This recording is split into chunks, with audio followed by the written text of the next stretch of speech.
ayah bunda sebagai orang tua bukanlah nilai 9-10 yang sangat berarti dalam prestasi anak-anak kita, tetapi dia mau mempelajari Al-Quran dan dia mau mengajarkan Al-Quran, bercita-cita menjadi pengajar Al-Quran, itu adalah suatu prestasi yang luar biasa. Akal yang cerdas itu adalah orang-orang yang mahir menggunakan akalnya. Dan orang-orang yang mahir menggunakan akalnya adalah orang-orang yang mampu dengan proses berpikirnya, dengan proses menggunakan akalnya, menjadi orang-orang yang beriman kepada Allah, beriman kepada adanya Allah, beriman kepada Allah sebagai pencipta, beriman kepada Allah bahwa Allah itu maha kuasa.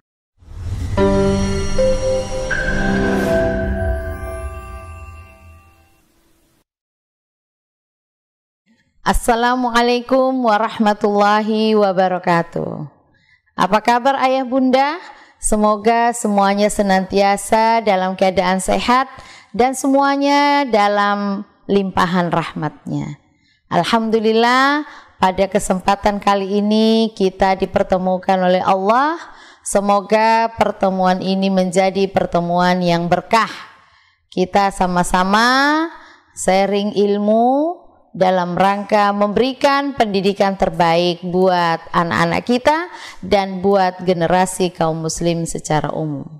Ayah bunda, pada kesempatan kali ini insya Allah kita akan berbincang-bincang tentang arah pendidikan dalam Islam. Sebelum kita berbicara tentang arah pendidikan di dalam Islam, saya ingin bertanya dulu kepada ayah bunda. Siapa sih sebenarnya yang berhak menentukan kemana arah pendidikan anak-anak kita bawa? Sebelum menjawab itu, tentu saja kita perlu sama-sama memiliki persepsi yang sama. Siapa sebenarnya pemilik anak kita tersebut? Apakah anak itu milik kita? Atau anak itu adalah anugerah dari Sang Pencipta manusia dan alam semesta? Saya yakin ayah bunda pasti menjawab bahwa anak kita tersebut adalah anugerah dari Sang Pencipta manusia. Anak itu hanyalah titipan kepada ayah bunda. Anak itu hanyalah titipan kepada kita. Namanya juga titipan, tentu saja kita harus mengikuti arahan dari sang pemilik anak tersebut, mau diapakan barang titipannya. Nah, demikian juga dengan arah pendidikan di dalam Islam. Sebelum kita berbicara tentang apa yang harus kita lakukan terhadap anak-anak kita harus mempelajari dulu, kita harus mengetahui dulu sang pemilik anak kita dan sang pencipta anak kita, yaitu Allah Subhanahu wa Ta'ala, menentukan atau menetapkan ketika anak itu dianugerahkan kepada kita, kita mau arahkan kemana. Anak adalah anugerah dari Sang Pencipta manusia dan alam semesta, yaitu Allah Subhanahu wa Ta'ala. Anak tersebut Allah titipkan kepada kita. Anak tersebut Allah titipkan kepada ayah bunda. Jadi anak, ayah dan bunda itu adalah titipan amanah dari Allah Subhanahu wa Ta'ala, Sang Pencipta manusia dan alam semesta. Dan anak kita tersebut sama seperti kita, dia adalah manusia. Nah, oleh karena itu mari kita merujuk kemana arah pendidikan anak kita tersebut dengan merujuk kepada arahan dari Sang Pencipta anak kita tersebut, yaitu Allah Subhanahu wa Ta'ala. Allah Subhanahu wa Ta'ala menjelaskan dalam Al-Quran bahwa manusia diciptakan punya tujuan tertentu. Jadi keberadaan anak kita di dunia ini adalah memiliki tujuan tertentu yang sudah Allah tetapkan, yang sudah ditetapkan oleh pemilik anak tersebut, yaitu Allah Subhanahu wa Ta'ala. Apa itu? Yang pertama adalah Allah menciptakan anak kita tersebut untuk beribadah kepada Allah. Jadi anak itu diciptakan sudah ada maksud dan tujuannya. Sebagaimana yang termaktub di dalam Al-Quran surat Adz-Dzariyat ayat 56. A'udzu billahi minasyaitonir rajim. Bismillahirrahmanirrahim. Wa ma khalaqtul jinna wal insa illa liya'budun. Tidaklah aku ciptakan jin dan manusia kecuali untuk beribadah kepadaku. Nah, ayat ini menjelaskan bahwa Allah menciptakan manusia tiada lain untuk beribadah kepada Allah. Dengan kata lain, untuk menghamba kepada Allah. Saya lebih senang menggunakan kata-kata menghamba karena memang beribadah itu seringkali dipahami sebagai ritual belaka. Tapi kalau kita menggunakan kata menghamba, benar-benar kita menghamba kepada Allah, artinya mengikuti apa saja yang Allah perintahkan. Tidak punya pilihan lain ketika Allah memerintahkan sesuatu. Nah, oleh karena itu ketika anak tersebut dititipkan oleh Allah kepada kita, kepada ayah bunda, maka mari kita jaga anak tersebut, mari kita didik anak tersebut agar menjadi anak yang menghamba kepada penciptanya, menghamba kepada Allah Subhanahu wa Ta'ala semata, bukan menghamba kepada manusia dan bukan menghamba kepada makhluk-makhluk lain ciptaan Allah. Itu yang pertama.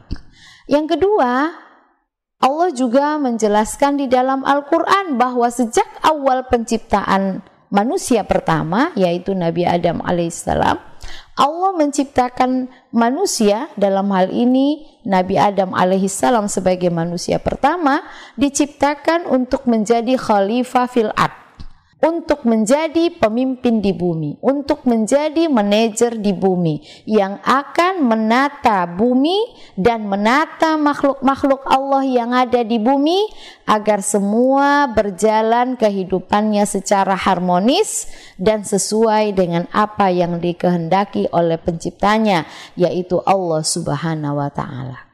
Nah, dari dua tujuan penciptaan manusia ini dapat kita pahami, kita sebagai orang tua, ayah bunda sebagai orang tua, bahwa anak kita tersebut dititipkan Allah kepada kita harus dijaga dan dididik, diarahkan sebagaimana kehendak Sang Pencipta, yaitu yang pertama tadi adalah menghamba kepada Allah saja, yang kedua menjadi pemimpin di bumi. Nah, dari sini kita berarti sama-sama paham bahwa proses pendidikan anak kita itu nanti adalah kita arahkan agar dia menjadi hamba Allah yang taat kepada Allah saja, yang menghamba hanya kepada Allah saja, tidak kepada yang lain. Demikian juga agar dia menjadi pemimpin di bumi. Sehingga proses pendidikan yang kita lakukan adalah menuju kepada dua arah tersebut. Di samping Allah menjelaskan di dalam Al-Quran tentang tujuan penciptaan manusia, Allah juga memberikan penjelasan kepada orang tua, juga kepada kaum muslimin secara umum, mulai dari anak sejak di dalam kandungan. Orang tua diarahkan untuk mencanangkan anak yang lahir tersebut untuk mencapai target-target tertentu atau untuk diarahkan kepada target-target tertentu yang lebih spesifik dari tujuan penciptaan manusia. Ada 6 poin penting yang perlu diketahui, dipahami oleh ayah bunda, oleh kita semua tentang arah pendidikan generasi ini lebih detail lagi selain dari tujuan penciptaan manusia, yaitu poin pertama adalah anak tersebut sejak dalam kandungan, kedua orang tuanya hendaknya sudah menargetkan anak tersebut menjadi anak yang solih, sebagaimana yang dijelaskan oleh Allah dalam surat Al-A'raf ayat 189. A'udzu billahi minasyaitonir rajim. Bismillahirrahmanirrahim. La in ataitana salihan lanakunanna minasyakirin. Sesungguhnya jika engkau memberi kami anak yang solih, niscaya kami akan menjadi orang-orang yang bersyukur. Nah, dalam ayat ini Allah mengarahkan kepada kita sebagai orang tua, mulai dari anak sejak dalam kandungan, kita menargetkan anak tersebut menjadi anak yang soleh. Itu yang pertama. Yang kedua, di samping menjadi anak yang soleh, Allah juga mengarahkan kepada ayah bunda, kepada kita semua sebagai orang tua, agar anak tersebut kita targetkan juga sebagai qurrata a'yun bagi kedua orang tuanya. Sebagaimana yang Allah jelaskan dalam surat Al-Furqan ayat 74. A'udzu billahi minasyaitonir rajim. Bismillahirrahmanirrahim. Walladzina yaquluna rabbana hab lana min azwajina wa dzurriyyatina qurrata a'yun waj'alna lil muttaqina imama. Dalam surat Al-Furqan ayat 74 Allah menjelaskan bahwa orang tua hendaknya mentargetkan anaknya menjadi qurrata a'yun. Artinya qurrata a'yun itu berarti menyenangkan bagi kedua orang tuanya. Nah, oleh karena itu ayah bunda, kita harus menyiapkan anak kita harus mendidik anak kita agar keberadaan mereka bersama kita benar-benar menyenangkan sampai kapanpun. Mungkin kalau anak itu masih bayi, pastilah semua orang tua bisa menikmati keberadaan bayi tersebut menyenangkan. Tapi ketika anak tersebut sudah punya keinginan, sudah punya kemauan, nah di situ mulai biasanya terjadi benturan antara apa yang diinginkan orang tua dan apa yang diinginkan oleh anak tersebut.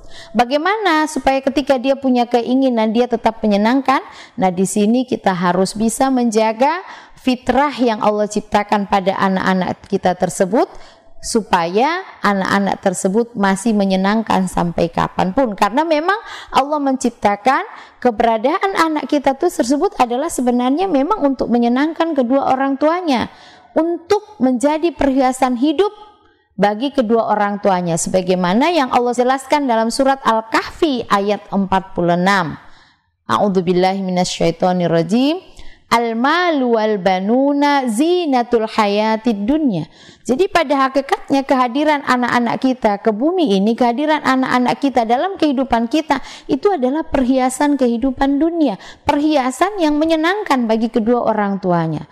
Nah, dalam proses pendidikannya bagaimana caranya? Bagaimana kita mendidik agar fitrah anak kita yang memang Allah siapkan untuk menyenangkan bagi kedua orang tuanya di dunia, termasuk nanti di akhirat, kita pelihara supaya tetap terjaga sebagaimana fitrah yang Allah ciptakan. Kita tidak rusak fitrah itu sehingga kita tetap pelihara, dan dalam proses pendidikan itu berarti diantaranya adalah menjaga agar fitrah yang Allah ciptakan itu tetap ada dalam diri anak kita, termasuk misalnya fitrah anak-anak tersebut menyayangi kedua orang tuanya. Selanjutnya, poin yang ketiga adalah menjadi imamul muttaqin. Jadi anak-anak kita tersebut juga kita arahkan untuk menjadi imam bagi orang-orang yang bertakwa. Berarti kita melakukan proses pendidikan pada anak-anak kita tersebut tidak semata-mata kita tujukan menjadi orang yang bertakwa saja, tetapi menjadi pemimpin orang-orang yang bertakwa. Artinya kita memang siapkan, kita memang proses anak-anak tersebut agar siap menjadi pemimpin orang-orang yang bertakwa. Berarti siap memimpin orang-orang, siap mencelup orang-orang agar mereka bertakwa. Tidak cukup bertakwa dirinya sendiri, tapi kita memproses anak-anak kita menjadi orang yang bertakwa. Selanjutnya diproses lagi agar dia menjadi pemimpin di kalangan orang-orang bertakwa. Tentu saja untuk menjadi pemimpin di kalangan orang-orang bertakwa, dia harus diproses dulu menjadi takwa, kemudian selanjutnya dinaikkan bobotnya agar dia bisa mencelup banyak orang menjadi orang yang bertakwa, sehingga kemudian dia meraih posisi menjadi pemimpin orang-orang yang bertakwa. Itu yang ketiga. Poin yang ketiga ini juga adalah arahan yang Allah berikan dalam surat Al-Furqan ayat 74, yaitu imamul muttaqin, pemimpin orang-orang yang bertakwa. Selanjutnya yang keempat adalah menjadi pengemban Al-Quran. Sebagaimana sabda Rasulullah sallallahu alaihi wasallam, khairukum man ta'allamal Qur'an wa 'allamahu. Sebaik-baik kalian adalah orang yang mempelajari Al-Qur'an dan mengajarkannya. Orang yang mempelajari Al-Qur'an dan mengajarkan Al-Qur'an itu adalah sebaik-baik manusia. Nah, ini adalah sebuah prestasi yang disampaikan oleh Rasulullah kepada kita, bahwa orang terbaik di antara kita adalah orang yang mempelajari Al-Quran untuk kemudian selanjutnya mengajarkan Al-Quran. Maka dalam hal ini di proses pendidikan, kita menjadikan Al-Quran sebagai materi pembelajaran utama, tapi tidak hanya cukup mempelajarinya sampai bisa mengajarkannya. Dan ini kita tanamkan, kita ajarkan kepada anak-anak kita bahwa mempelajari Al-Quran itu mulia karena dia sebagai khairun nas. Mempelajari Al-Quran untuk kemudian mengajarkannya itu juga adalah sebuah prestasi yang membanggakan, yang membuat kita menjadi sebaik-baik manusia. Dalam hal ini perlu kita pahami bersama sebagai orang tua, ayah bunda sebagai orang tua, bukanlah nilai 9-10 yang sangat berarti dalam prestasi anak-anak kita, tetapi dia mau mempelajari Al-Quran dan dia mau mengajarkan Al-Quran, bercita-cita menjadi pengajar Al-Quran, itu adalah suatu prestasi yang luar biasa. Selanjutnya adalah poin yang kelima. Poin yang kelima adalah menjadi ulul albab. Menjadi ulul albab ini adalah ukuran kecerdasan yang Allah jelaskan di dalam Al-Quran, bahwa akal yang cerdas itu adalah orang-orang yang mahir menggunakan akalnya.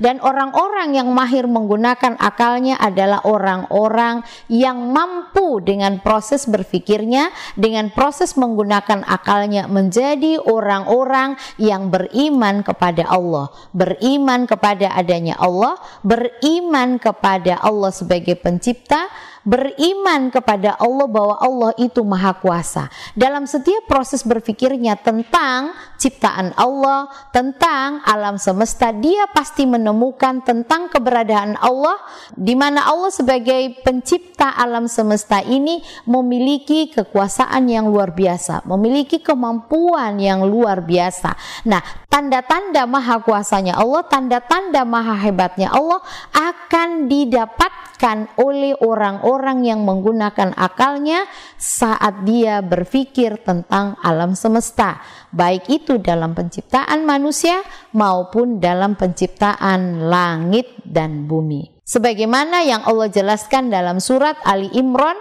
ayat 190. A'udzubillahi minasyaitonirrajim. Bismillahirrahmanirrahim. Inna fi khalqis samawati wal ardi wa ikhtilafil laili wan nahari la ayatil liulil albab. Sesungguhnya dalam penciptaan langit dan bumi dan pergantian siang dan malam, sungguh benar-benar terdapat tanda-tanda kekuasaan Allah bagi orang yang menggunakan akalnya, bagi orang yang mahir menggunakan akalnya. Nah, oleh karena itu, bagi kita semua sebagai orang tua, maka proses pendidikan bagi anak kita arahkan agar akalnya cerdas, dan akal yang cerdas itu justru adalah menemukan bukti-bukti kekuasaan Allah, menemukan sendiri bukti-bukti kekuasaan Allah di saat dia berpikir tentang penciptaan langit, di saat dia berpikir tentang penciptaan bumi, termasuk di saat dia berpikir tentang apa saja yang ada di langit dan bumi, seperti misalnya penciptaan manusia, penciptaan matahari, penciptaan air, dan seterusnya. Nah, justru kalau ada orang di kalangan manusia yang menurut manusia itu pintar, menurut manusia itu cerdas, ilmunya luas, ilmunya banyak, ilmunya tinggi, tapi ketika dia tidak sampai kepada iman, maka itu oleh Allah tidak dikatakan cerdas. Jadi orang yang cerdas, akal yang cerdas adalah yang akalnya saat berpikir menemukan bukti bukti menemukan tanda-tanda kekuasaan Allah. Oleh karena itu proses yang kita berikan pada anak-anak kita adalah bagaimana mencerdaskan akalnya sebagaimana yang Allah katakan di dalam Al-Quran, supaya dia mengenal Allah sebagai Rabb-nya dan membuktikan tanda-tanda kekuasaan Allah oleh dirinya sendiri, oleh cara berpikirnya sendiri. Baik ayah bunda, tadi saya sudah menjelaskan poin kelima, sekarang kita masuk pada poin keenam. Poin keenam adalah menjadi khairu ummah. Apa itu khairu ummah? Khairu ummah itu adalah umat terbaik.